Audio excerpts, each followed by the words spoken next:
Hello. Today's video is all about how to elegantly prosper.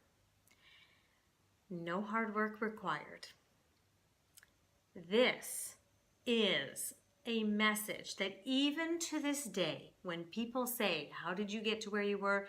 It was a lot of hard work. It was a lot of hard work. It was a lot of hard work.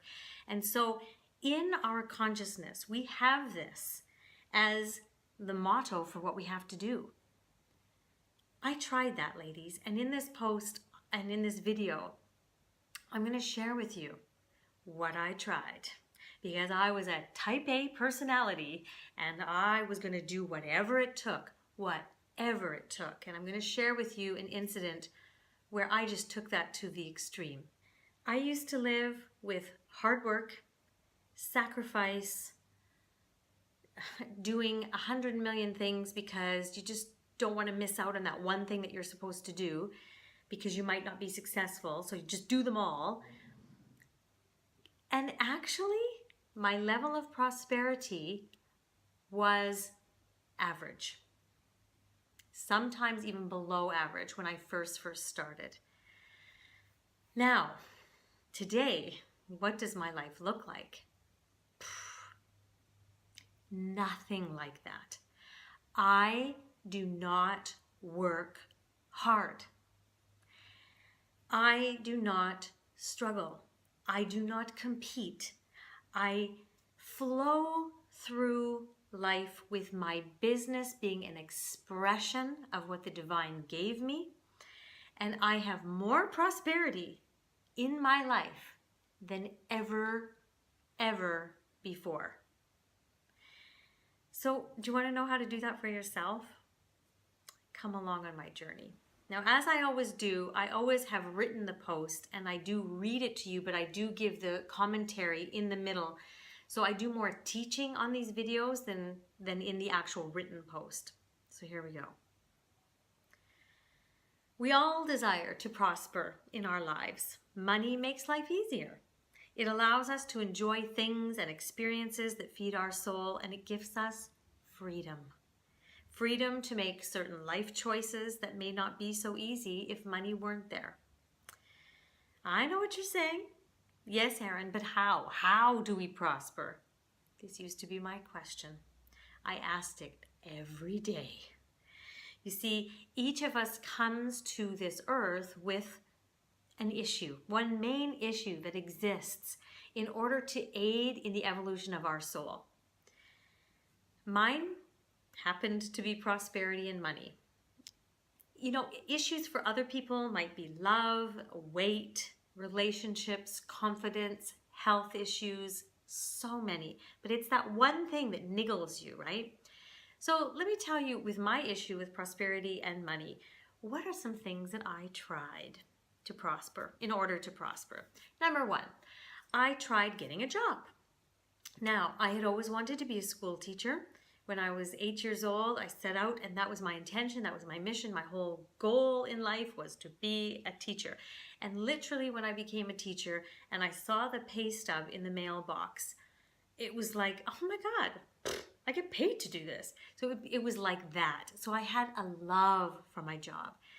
The problem I had was that I also loved, or I never got to have that, but I wished, I admired, I envied people who could have weekly manicures, pedicures, massages monthly, or, now weekly.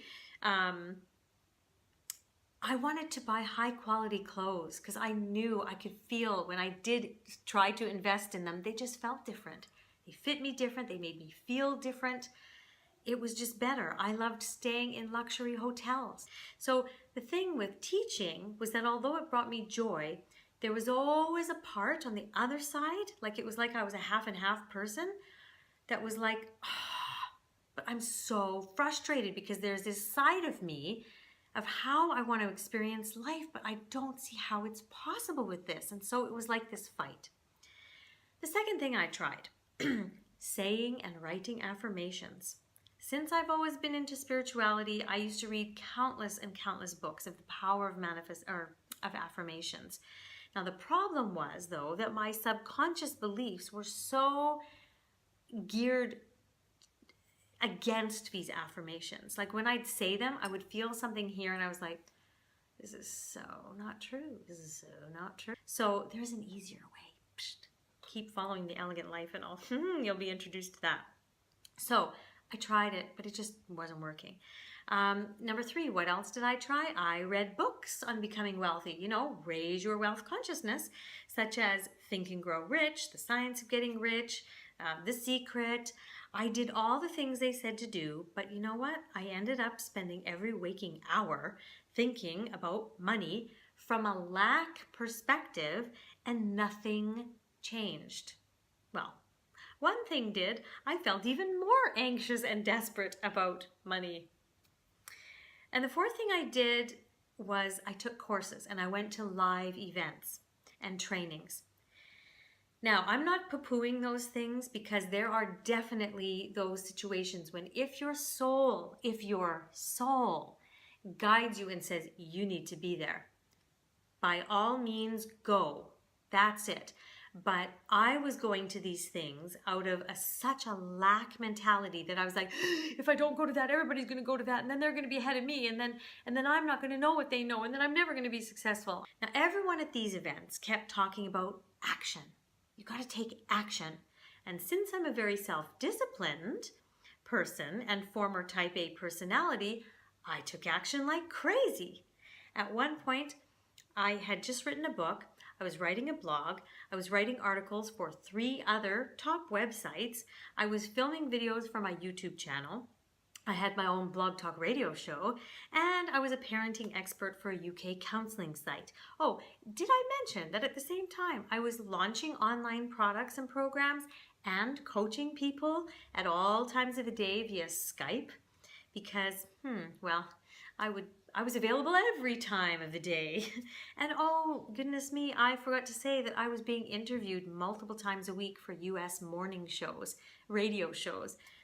So their morning shows were about 9, 10 o'clock UK time. All of this while having a young child at home. Yes, ladies, I did it all. I did it all. In fact, I was so committed to having an abundant life so that I could live life the way my soul desired, that I did something that completely dishonored my soul. I decided, after being in such a state, thinking, I've got to do something. So I decided that I was going to go to this event by Ali Brown. She was the business guru, and she was having an event called Shine. So if you're interested, I want you to go see the blog at theelegantlife.com, and I'll put the link down below so you can see this picture. Here's a picture of me smiling at this Shine event.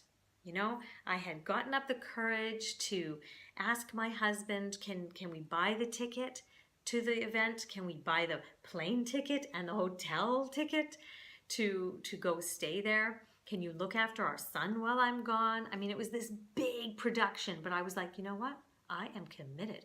I'm pregnant and I'm tired, but I'm going to do it because that is how committed I am. I'm going to do whatever it takes. So I flew to Vegas. I got to my hotel room and I decided to take a nap straight away. And when I woke up from my nap, I went to the toilet and there was blood everywhere.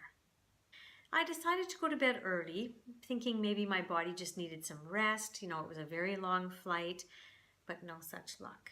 All through the night, I was awoken by more and more blood.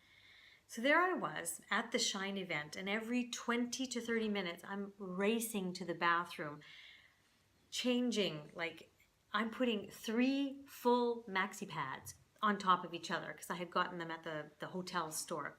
I have a tampon in, I have 3 pads stuck up on each other. I've wrapped them around in toilet paper, and every 20 to 30 minutes, I am having to run out of the event. And I'm at this event and I'm saying, hello, I'm Erin Kurt from Erin Parenting, and I'm so excited to be here from the UK. And I'm putting on that face, and at the same time, I am bleeding. I was masterminding with women. I was going out for lunch with them. I was connecting with women at a higher level so I could ask them tips and tricks. I did it all. I mean, I am so embarrassed now to say this, but at the time, this is the sad part. At the time, I was so proud of myself. Like, I was literally saying, Erin, I'm so proud of you. Look at what you're going through.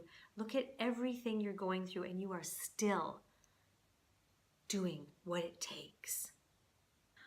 I continued on this road of really just working hard. I got so disheartened and so tired, and I started to feel so hopeless that I would ever get my big break, that everybody else seemed to, that I just said, you know what, God, I surrender. I give up the fight. I will use my talents to serve, but I'm not going to push anymore. I won't beg you anymore, God. I can't. I'm emotionally and physically tired. I ended up having another miscarriage. That one really devastated me because that was a terrible one. So I said, maybe I'm just not meant to have that kind of wealth, that kind of prosperity in this lifetime. So I surrender. Now what happened was, when I surrendered, I literally I don't know what the word is, became unattached to my desires. I didn't have the desires anymore. I knew I was given gifts, and I thought maybe God just has this plan where I'm supposed to give my gifts, so I'm just going to keep sharing. But this time, I'm only going to share in a way that brings me joy. And from that point on, I began feeling into things that would bring me joy. And I started to feel and sense some inner guidance, like, you need to do this. But it was a soft, but a very knowingness. Oh, okay. And so I would do that. And then that turned out quite nicely. Okay. And then I would just keep living. And then it was like, you need to do this. And I would just take action on it right away. Because when divine inspiration comes, that's when you take the action. That's when you need to be committed. You cannot be committed and take action on the other stuff. It has to come from the divine. Your soul is going to lead you as to where you need to go and what you need to do, okay? So I began receiving strong inner guidance on what things I should do, so I just did those. And my level of prosperity started to grow. I was doing things I loved, and my prosperity was growing. This was good. Now, as I was doing this, I started to notice that the women who I used to watch, who were working hard and were, they did make millions for themselves. They were burnt out. It stopped working. People were getting turned off, and they just stopped doing it. So I thought, I'm onto something.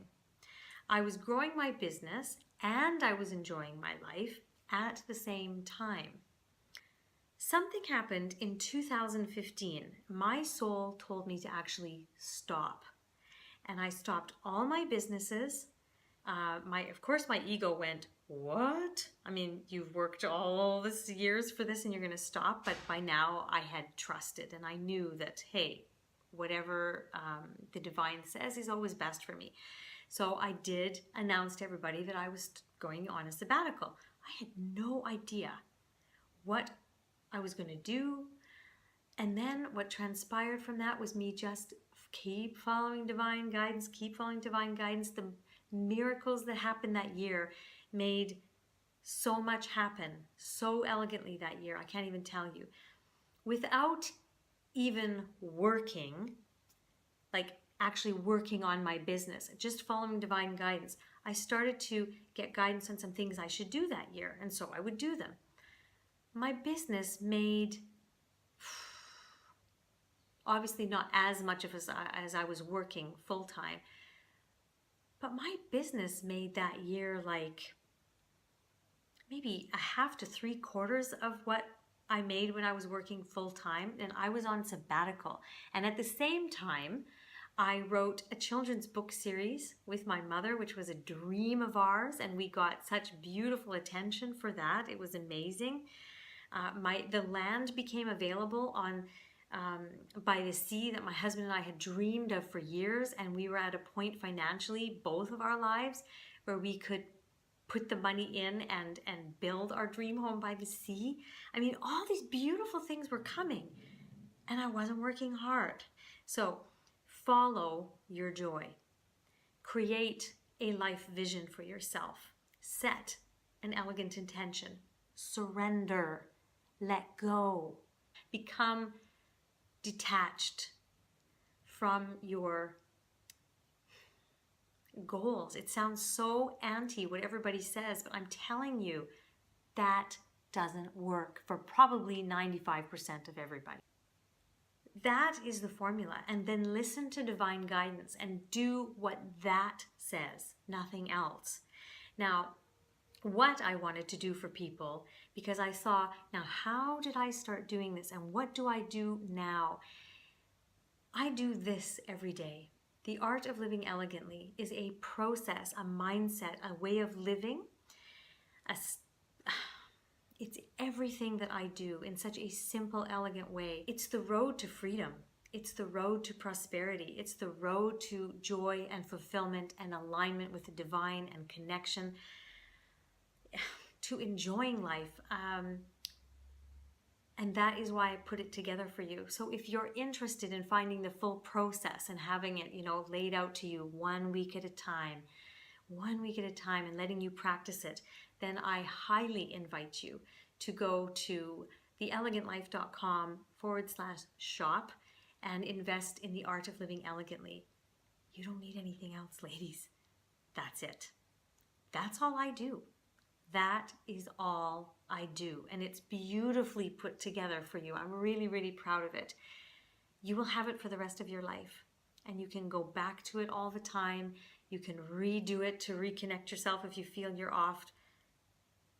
It's my gift to the women of the world, really. Because where I was, putting myself through that stuff, hard work, exhaustion, burnout, going to things when I'm miscarrying, thinking that that's the best way, compared to now, there is nothing better than living a life full of freedom and prosperity. And I want that for you. So I'll put all the links below, and we'll see you next time.